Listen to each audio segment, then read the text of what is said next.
Bonjour à tous, soyez les bienvenus dans Parole d'évêque, notre rendez-vous de chaque week-end avec notre pasteur, Monseigneur Philippe. Bonjour. Bonjour à toutes, bonjour à tous, bonjour aux auditeurs, auditrices de Radio Massabielle. Nous nous apprêtons, Monseigneur, à vivre la grande joie de la Nativité du Christ. Nous la vivrons d'abord lors de la nuit de Noël, où la liturgie nous conduira à porter notre regard sur les bergers qui veillent sur leurs troupeaux à la lueur des étoiles, et à voir la gloire du Seigneur les envelopper de sa lumière. Oui, Noël, c'est une fête particulière, puisqu'on peut dire c'est la fête de la lumière finalement, puisque nous sommes au plus bas du solstice d'hiver, nous allons en fait remonter vers la lumière. C'est le Christ qui vient éclairer notre monde, notre humanité. C'est comme nous le voyons quelquefois dans cette représentation du berceau, il y a une lumière qui jaillit de ce berceau. C'est le Christ qui vient aussi, cette petite étincelle qui peut venir éclairer tous les ombres et tous les ténèbres de notre vie. Donc voilà, et donc les bergers sont là, on peut s'imaginer dans ces ténèbres, en tout cas le soir. Il n'y a pas comme nous avons la pollution lumineuse que nous pouvons avoir aujourd'hui. Et à travers cette nuit de bergers qui font leur travail, et bien que de veiller sur le troupeau, il y a une lumière qui va luire dans le ciel. Il y a l'étoile qui va diriger, montrer le chemin à suivre. Et ces bergers vont vivre une transformation, quelque chose de surprenant qui va transformer leur vie. Donc Noël, il y a quelque chose qui vient nous surprendre. Et donc nous sommes dans cette attente du Christ qui vient se fait homme, Dieu qui se fait homme et qui vient nous surprendre. Nous voici invités à entendre cette bonne nouvelle de la naissance du Seigneur, annoncée par le prophète Isaïe, mais aussi à accueillir notre Sauveur dans le concret et l'ordinaire de nos vies. Oui, c'est le propre de la liturgie. La liturgie, finalement, c'est un cycle qui se reproduit chaque année. Nous avons chaque année Noël, nous avons chaque année le temps de Carême, nous avons Pâques, la Pentecôte, etc. Mais en réalité, ce Dieu qui se fait homme, faire mémoire, c'est de réactualiser une présence, de faire de telle sorte que la mémoire que nous célébrons, quand nous faisons mémoire, nous rendons vivant et présent ce Dieu parmi nous. C'est le sens de l'Eucharistie. Donc, oui, le Sauveur qui vient, dans le concret, l'ordinaire de nos vies, c'est en cela qu'il va venir à chaque fois accueillir le concret de nos vies, l'ordinaire de nos vies, et lui demander, Seigneur, viens transformer cela, viens nous bousculer, viens changer nos vies, viens un peu mettre du sel ou la lumière dans cette humanité pour que cela puisse changer notre manière de voir les autres et le rapport aux autres et le rapport au monde. Donc voilà. Donc c'est pour cela que généralement on se prépare, quand il y a un grand temps liturgique, on se prépare pour bien vivre ce temps et bien se laisser porter par ce temps liturgique. C'est pas si simple que cela, ça peut paraître deux manières de voir les choses, hein. Soit, comme j'insiste, on peut reproduire, si j'ose dire, bêtement et méchamment la liturgie et être dans cette joie, il est né. Mais est-ce qu'à un moment donné, nous nous interrogeons, mais qu'est-ce que ça veut dire, il est né, le divin enfant? Les cantiques que nous chantons, en fait, ce sont de très beaux cantiques et les paroles ont beaucoup de sens et ils sont de l'ordre à évangéliser. Et encore très récemment, je discutais avec quelqu'un qui ne connaissait pas forcément les cantiques et qui me disait, mais c'est incroyable, ces cantiques sont tout simplement une catéchèse. Donc, accueillir le Christ, c'est une catéchèse dans notre vie et cette catéchèse doit venir bousculer, changer quelque chose en nous. Donc, c'est en cela qu'il y a un grand enjeu d'accueillir pleinement le Sauveur, le Christ, et qui vienne notre Sauveur, et qui vienne sauver quelque chose dans nos vies. Et cette belle messe de la nuit de Noël, la veillée de Noël, nous la vivrons avec vous, Monseigneur, en direct de la cathédrale de Basse-Terre, messe télévisée dimanche soir, donc à 20h, diffusée à la fois sur Guadeloupe Première, Martinique et Guyane Première, mais aussi sur Radio Massabielle et RCI. Ce sera votre première messe de la veillée de Noël en tant qu'évêque, et j'allais dire dans votre cathédrale. Oui, première messe, vous savez, c'est une année où il y a beaucoup de premières. Donc à travers l'ordination qui a eu lieu le 9 juillet, donc je rencontre, il y a eu la messe aussi à Goyave, dans l'église de Sainte-Anne. Nous avions la chance de cette messe pour le jour du Seigneur qui était retransmise. Elle était retransmise sur l'ensemble du réseau. Et bien là, le concours de circonstances fait que c'est autour de la Guadeloupe, à diffuser la messe pour la Martinique et la Guyane. Donc oui, c'est une belle première qui nous oblige à soigner la liturgie. Nous travaillons d'arrache-pied depuis plusieurs semaines pour déjà préparer cette célébration, avec aussi Guadeloupe Première qui va diffuser. Donc ça demande un soin minutieux, parce qu'il y a l'exigence aussi de la retransmission en direct, mais c'est avec beaucoup de joie que l'ensemble de ceux qui y seront, puisque je rappelle que il y a le célébrant préside, mais l'ensemble de l'assemblée célèbre. Donc nous allons célébrer la messe de Noël. Quel sera, Monseigneur, le message de notre pasteur pour cette fête de Noël? Finalement, on peut puiser aussi ce message dans différents moments et lieux de notre vie. Et c'est en cela que nous sommes quelquefois attendus de donner du concret dans nos paroles. Bien, une des choses concrètes que je pourrais aussi dire, que je développerai, c'est la messe que j'ai pu célébrer cette semaine avec les prisonniers, les détenus à Basse-Terre, dans la maison d'arrêt. Et donc, c'est un moment important. Nous avons célébré Noël avec un peu d'avance, puisque on ne pourra pas y être pour Noël. Et je rappelais aussi cet inédit que de l'accueil d'un enfant, avec sa fragilité, mais aussi cet enfant qui est un grand espoir. Et finalement, nous tous, nous portons beaucoup d'espérance dans un enfant à naître. Donc, j'invitais d'abord les prisonniers à dire, mais comment cet enfant qui naît et qui va naître, ou bien comment vos enfants, que vous avez pu assister ou pas à l'accouchement, a été un grand espoir pour vous, une grande espérance. Et l'espérance que le Seigneur met et que l'on entend à travers cette naissance, on nous dit qu'il sera le prince de la paix, il sera le conseiller merveilleux, il sera le Dieu fort, il sera le Père à jamais. Voilà un peu tout ce qui nous est dit et qu'on entendra aussi autour de Noël en la personne du Christ. Donc ce message sera tourné autour de cela. Et puis aussi, une grande joie que j'ai eu à vivre avec la Société Saint-Vincent-de-Paul, où nous avons à la mairie de Basse-Terre, ils ont apporté des cadeaux aux enfants. Donc il y avait le Père Noël. Et puis, pris au jeu, on m'a demandé aussi de jouer au Père Noël, ce que j'ai fait avec joie. Eh bien, je peux vous garantir de la joie que je voyais à travers le visage des enfants, qui arrivaient souvent un peu tout timides, mais très heureux de repartir avec un cadeau. C'est-à-dire des enfants ou des situations de famille un peu difficiles, où la Société Saint-Vincent et Saint-Vincent-de-Paul et avec d'autres associations se sont alliés. Bien, pour moi, ça, c'est le message de Noël. De dire qu'il y a de l'ordre de l'attention aux plus pauvres, de l'attention à celui qui est en difficulté, qu'on peut faire tous les jours de notre vie, mais Noël peut être aussi un moment plus singulier pour cela. Le lundi 25 décembre, vous célébrerez la messe du jour de la Nativité du Seigneur, mais cette fois à l'église Saint-Pierre et Saint-Paul à Pointe-à-Pitre. Ce sera à 8h. Important pour vous, on l'imagine, de célébrer pour Noël à la fois à la cathédrale et à Pointe-à-Pitre. Oui, c'est important d'être à la fois à la cathédrale et à Pointe-à-Pitre.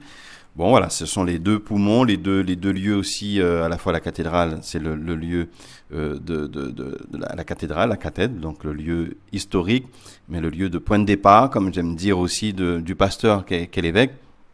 Et puis, la grande église, comme on l'appelle, Saint-Pierre et Saint-Paul, qui est aussi, qui touche la grande terre et qui, par Pointe-à-Pitre, est un lieu important aussi. Donc c'est un bon équilibre que de célébrer ces temps forts dans ces deux lieux. Donc c'est ce que je ferai dans ce grand week-end du 24 et 25 décembre. La naissance du Sauveur nous exhorte à ne pas oublier les plus démunis, les malades, les exclus, à faire preuve aussi de charité, à pardonner aussi, à nous réconcilier. Vous l'avez évoqué il y a quelques instants, vous avez pris part à l'arbre de Noël des enfants organisé par l'association Saint-Vincent-de-Paul à Basse-Terre.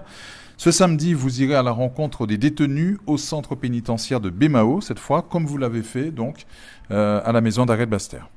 Voilà, je serai au centre pénitentiaire de Bémao pour célébrer Noël avec eux. Là, on sera encore plus proche du jour de Noël. Donc là, on proposera la liturgie de Noël. J'ai eu l'occasion, en étant vicaire général, de célébrer de nombreuses fois dans les établissements pénitentiaires, dans les maisons d'arrêt.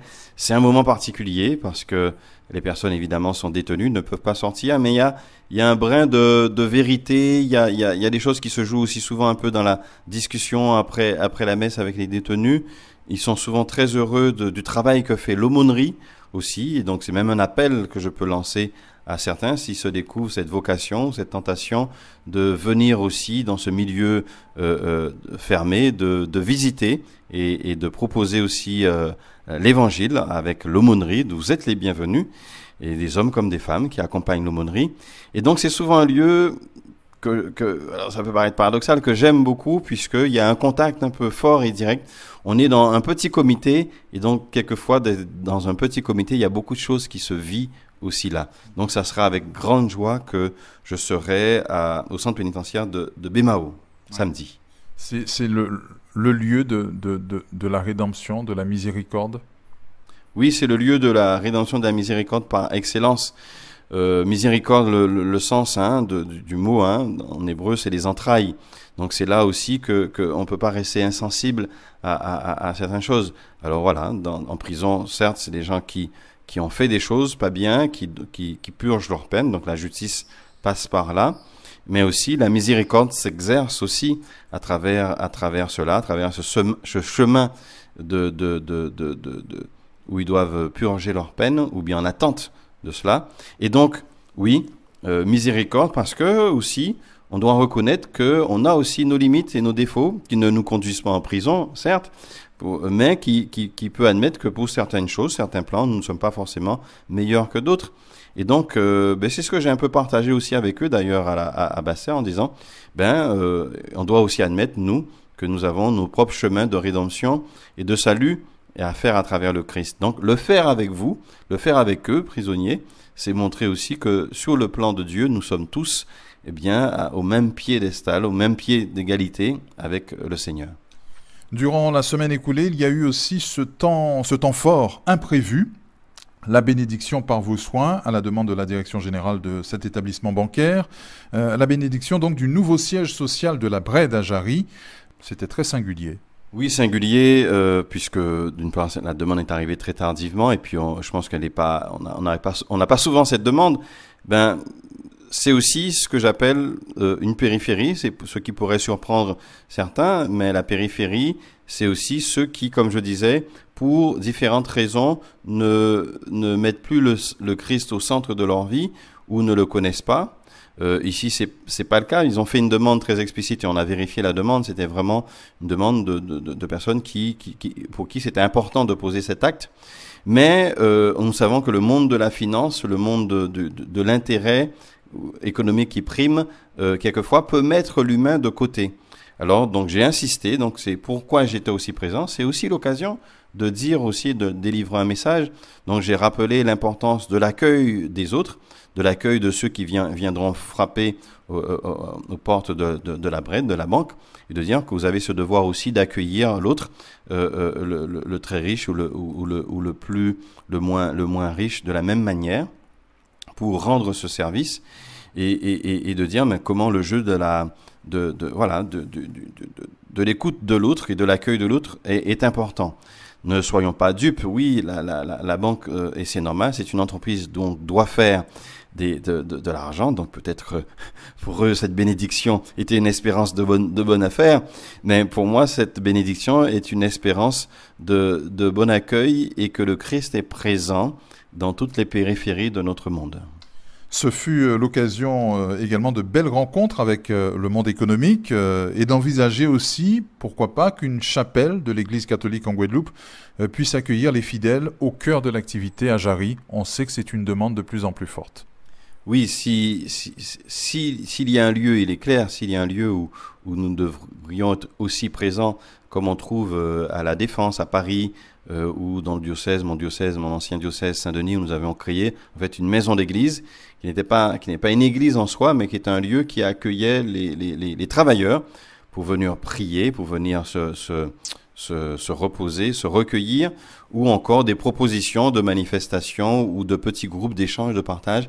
Il y aurait vraiment de quoi faire pour que nous puissions, au cœur même du lieu d'activité économique, mettre une dimension spirituelle. C'est là qu'est attendue l'Église, qu'est attendu aussi les chrétiens, qu'au cœur même des réalités même de ce monde, que nous y mettions Dieu aussi. Donc oui, si une belle opportunité se présentait, ça peut être un appel qui est lancé, que nous puissions aussi avoir un lieu clairement identifié, petit puisse-t-il être, pour cela. Beaucoup me disent que, et c'est vrai, que beaucoup partent très tôt de chez eux. Vous savez, aujourd'hui, de voir qu'on est dans des embouteillages, tout le monde le dit, qui génère un stress et une fatigue, des gens qui arrivent peut-être une demi-heure, voire 1 heure à l'avance sur leur lieu de travail, restent dans leur voiture en attendant. Peut-être qu'ils écoutent Radio Massabielle pendant ce temps, mais ils pourraient aussi avoir un lieu qui pourrait les accueillir pour prier. Donc Jarry, ça mériterait un peu cette dimension spirituelle. Votre semaine a aussi été marquée, Monseigneur, par cette très belle journée que vous avez partagée avec le personnel du diocèse, personnel de l'évêché, du CPSO. C'était jeudi dernier. Une belle journée de partage, de cohésion, de prière et de fraternité dans la mission. Oui, voilà, c'est important de ce qu'on pourrait appeler la cohésion de groupe. Je ne dirige pas seul le diocèse, je ne conduis pas seul le diocèse. Il y a un vicaire général qui est mon bras droit, mais il y a aussi un conseil épiscopal, il y a un conseil presbytéral, mais il y a aussi tout le personnel administratif, le personnel pastoral, parce que l'administratif est aussi lié à la pastorale. Donc je suis entré dans la tradition de ce qui se faisait. Et donc on a passé un moment sympathique au parc de la Source, ne pas le citer, pour tout simplement se ressourcer, donc c'est bien le cas, et aussi de se connaître sous un angle nouveau, parce qu'en connaissant aussi les uns et les autres sur un autre angle, eh bien ça facilite aussi les rapports, le travail ensemble. Donc on travaille, je pense que c'est mérité, donc c'était une manière aussi de remercier les uns et les autres pour le travail qu'ils font, et souvent, je le remarque bien, il y a du dépassement de fonction, où les gens donnent même un peu plus du temps qu'il n'est prévu dans les horaires même. Donc voilà, c'est un moment sympathique à vivre ensemble. Oui. Avec une belle Eucharistie que vous avez célébrée au sanctuaire donc, de Notre-Dame de Lourdes à Vieux-Habitants. Voilà, dans les hauteurs à Beau-Soleil, Notre-Dame de Lourdes. C'est un très bel ouvrage, un beau lieu. On a besoin de lieux qui nous transportent. Ce lieu où on est dans le flanc de montagne, en hauteur, on voit la mer et la montagne depuis l'hôtel. Donc c'est magnifique. C'est un lieu qui est prévu et qui commence à fonctionner pour accueillir les pèlerins. Donc c'est déjà, si vous voulez, vous pouvez venir en groupe autre sur ce lieu. Et puis la communauté nous a rejoints aussi pour célébrer avec nous, avec le Père Hanson qui nous a très très bien accueillis. Donc on a un très beau potentiel, un très beau lieu, un sanctuaire, un petit mini sanctuaire. Donc c'est une manière aussi de faire connaître ce lieu et que nous puissions un peu nous nourrir et nous enrichir spirituellement dans ce lieu Notre-Dame de Lourdes à Vieux-Habitants.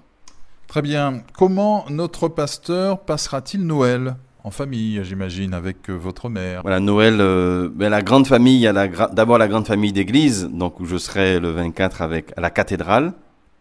Et puis, oui, je ferai un crochet à la maison pour passer un petit moment avec maman. Et puis Noël, pour elle, c'est un moment très important. Donc voilà, c'est bien qu'elle soit entourée autant que possible de ses enfants. Donc j'y serai, faire un petit crochet. Et puis quand même ne pas me coucher trop tard, même si on va manger le bon cochon et puis le bon diri et pas d'angole, oui. Mais c'est aussi de se retrouver, d'être en bonne forme pour se retrouver le lendemain à Saint-Pierre et Saint-Paul pour fêter Noël avec les paroissiens de Saint-Pierre et Saint-Paul. Oui, donc un côté famille. Et puis diocèse, paroisse, et puis me retrouver encore en famille. Très bien. Nous terminons, Monseigneur, par votre prière et votre bénédiction.